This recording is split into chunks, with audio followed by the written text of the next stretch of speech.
Hello YT family, అందరూ ఎలా ఉన్నారు? మేము కూడా చాలా బాగున్నాం. ఏంటి ఇన్ని రోజులు వీడియోస్ లేవు, షార్ట్స్ లేవు అని అనుకుంటున్నారు చాలామంది. నన్ను 2-3 ఫాలోవర్స్ కూడా అడిగారండి, ఏంటండి వీడియోస్ ఏమో అప్లోడ్ చేయట్లేదు అని. సో ఈసారి బిజీగా ఉన్నానండి. ఎందువల్ల అంటే మా జున్ను వల్ల. మీకు థంబ్నెయిల్ చూస్తే అర్థమై ఉంటుంది జున్నుకి ఏమైంది, ఏంటి, ఇప్పుడు ఎలా ఉన్నాడు అని అనుకుంటూ ఉంటారు చాలామంది. సో అవి మీతో షేర్ చేసుకుందాం అనేసి ఈ వ్లాగ్.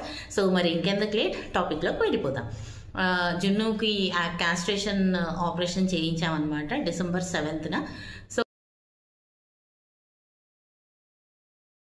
యాక్చువల్గా వాడు 8th month ఉన్నప్పుడే చేయించాలి.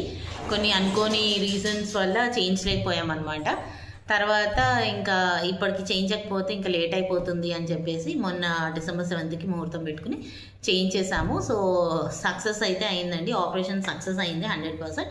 కొంచెం వామిటింగ్స్ అవ్వడం ఇలా ఉందన్నమాట. అందుకని ఇప్పుడు ఒక పర్సన్కైనా మన ఇంట్లో మెంబర్కైనా ఒంట్లో బాగోకపోతే వాళ్ళకి ఒంట్లో బాగుండేంత వరకు మనం అటెండ్ చేస్తాం కదా, అలాగే జున్నుకు కూడా కదా, అంటే అనస్థీషియా సైడ్ ఎఫెక్ట్స్ ఉంటాయి కదా, ఈ తగ్గేంత వరకు వాడికి అసిస్టెన్స్ ఇచ్చి వాడి ఇది అంతా అటెండ్ అయ్యేసరికి ఇన్ని రోజులు పట్టింది. ఇప్పుడు ఎందుకు వీడియోస్ చేస్తున్నానంటే ఇప్పుడు కొంచెం మా జున్ను బాబుకి పర్లేదు, అందుకనేసి మీ అందరితో షేర్ చేద్దాము వాడికి ఏమైంది, ఎలా ఉన్నాడు అని చెప్పేసి వీడియో చేస్తున్నాను అనమాట. సో ఇదేంటంటే ఇక్కడ మీ అందరితో ఒక మంచి మ్యాటర్ ఒకటి షేర్ చేసుకోవాలండి. మా జున్నుకి 7th ఆపరేషన్ చేయించాం కదా, నేను జనరల్గా దండం పెట్టుకున్నాను, దేవుడా ఇలాగ మా జున్నుకి అంతా కూడా సవ్యంగా జరిగింది, థ్యాంక్ యూ సో మచ్ అని చెప్పేసి. అయితే 6th మేము సాటర్డే బ్రేక్ఫాస్ట్ అనేది బయటే చేసాము. సరే సగం దాకా నేను దోశ తింటున్నాను అనమాట. సగం దోశ అయితే తిన్నాను, అండ్ రెస్ట్ ఆఫ్ ద తిందాం అనుకునేసరికి నాకు వినాయకుడి ఆకారం అయితే కనిపించింది గాయస్. అది ఎంత సర్ప్రైజింగ్ అంటే ఇప్పటికీ ఎన్నిసార్లు తలుచుకున్నా కూడా ఐఎమ్ సో హ్యాపీ అనమాట. Yes, I'm glad that I was blessed with spiritual guidance అండి. అసలు నేనైతే చాలా ఆశ్చర్యపోయాను అనమాట. అంటే లెఫ్ట్ సైడ్కి ఉన్న తొండ ఇంకా ఒక కన్నులాగా కనిపించింది. నేనైతే షాక్ అయిపోయాను అనమాట.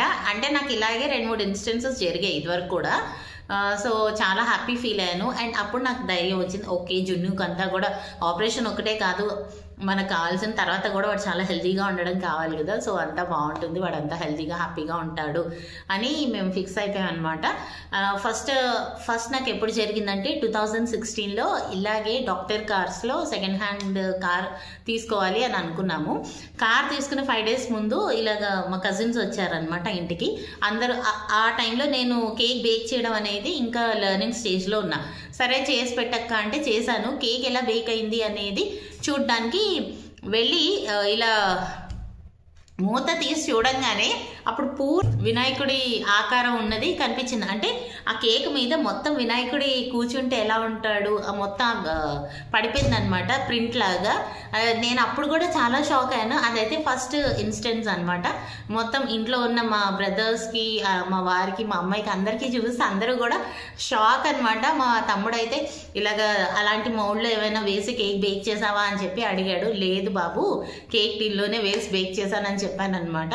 సో అలా వచ్చిన ఒక ఫ్యూ డేస్కి మేము కార్ అనేది సక్సెస్గా తీసేసుకున్నామండి. అంటే ఎలాంటి ఆటంకాలు లేకుండా, ఫినాన్షియల్గా కూడా ఎక్కడ తక్కువ జరగకుండా సక్సెస్ఫుల్గా అనుకున్నట్టు అయిపోయింది. సో అలాగే మొన్న December 6th కూడా అయ్యింది. సో ఆ రోజు మీ అందరితో షేర్ చేసుకుందాం అనుకున్నా, కానీ అప్పుడు అలాంటి సిచ్యుయేషన్లో లేము. ఏంటంటే వాడికి కొంచెం హాస్పిటల్ నుంచి ఇంటికి తీసుకొచ్చాక కొంచెం బ్లీడింగ్ అవ్వడం, తర్వాత వామిటింగ్స్ అలాగా ఉంది. సో ఆ టైంలో చికాకుగా ఉంటుంది, వాడికే చిరాకుగా ఉంటుంది, వాడిని అటెండ్ చేసి బిజీలో ఉంటాం కదా. అండ్ ఆ టైంలో వీడియో తీస్తే కూడా అంత బాగుండదు, మెయిన్గా షో ఆఫ్లా ఉంటుంది. నాకు అది ఇష్టం లేదు అలాగా.